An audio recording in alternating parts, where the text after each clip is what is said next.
orbiter as well.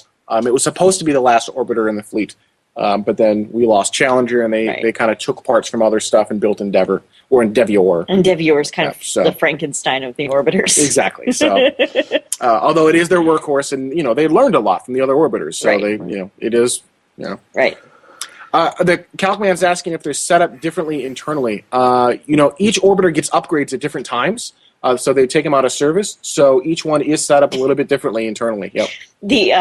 I believe the controls are all the same, but what components they have are a little bit different. For example, Atlantis does not have. There's an umbilical that allows it to do station to power transfer, so that they can keep everything going, which limits the amount of time that Atlantis can remain docked to the ISS, whereas Discovery and Endeavour did get that upgrade, and they can stay docked a lot longer. Wow. I shouldn't say the funny things, but one of the things about Ben and I doing this podcast together is that we're a husband and wife team, and it really was his baby. I pretty much in the beginning told him, you go have fun with that. I don't care about space. It does not interest me in the slightest.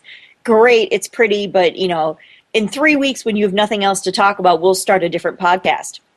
And it's just over 3 years now that we've been doing this once a week, if not more so, because of the different launches and the different events that we cover as well.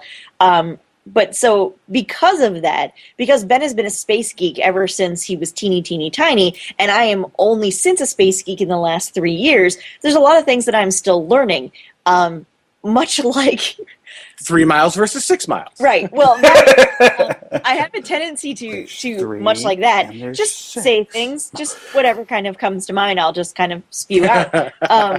And there was one occasion where I got, thank you, congratulations, thank you. We were talking about space shuttle main engines. Is that the one? No. Okay. Actually, I'm not even going to discuss that one. But I was talking about how I couldn't tell the different orbiters apart because they all look alike. And he made that face. And I was like, what? What are you talking about? And next thing you know, the chat room blew up. They were all screaming at me. You don't say that. What do you mean they all look alike? Because everyone has like their own favorite orbiter for whatever reason. And they're all slightly different. They are. I mean, really, when you do get them next to each other, they do all look slightly different. But as far as I was concerned, as a non-space geek, I'm like, it's white on one side, it's black on the other, it's connected to the big orange thing. Who cares? Looks like they're all the freaking same. Exactly. And that was a big thing I should not have said, but it has haunted me ever since. And no, it has haunted me ever since. That's true, because just to piss him off, I'll just say it every once in a while again. Anyhow, so they're all the same. It doesn't really matter. Do you know what my second favorite shuttle is? The one from Armageddon. Oh,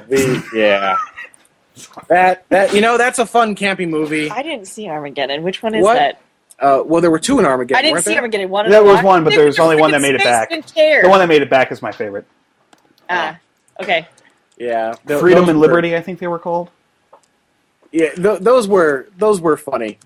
Those were very spacious space shuttles that had no bearing in reality whatsoever. No. And I like how they did the dual launch at the same time, and like they didn't have to take any considerations of them like whacking into each other. That or doesn't matter. Yeah.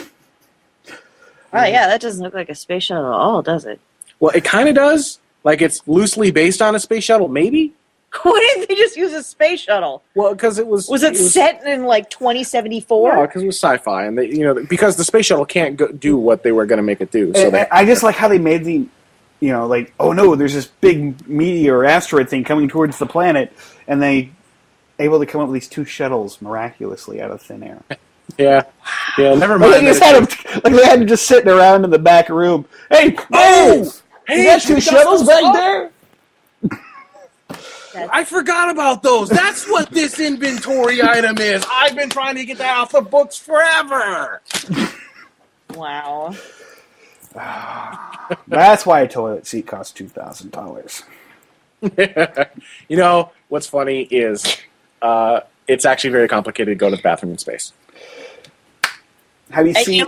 If I may, for really quickly, Go ahead. I went to South by Southwest this year. I had the privilege of being able to go. And No, go ahead and rub that in. Go ahead and rub that unfortunately, in. Ben was not able to come with me, which was very sad. But one of the cooler parts about South by Southwest this particular year was that there was a documentary movie called Man on a Mission, and it follows Richard Garriott on his quest to go to the International Space Station. The What ISS. is your quest? And the whole movie was done really, really well. It was beautiful. If you guys get a chance to see it, look up Man on a Mission movie.com.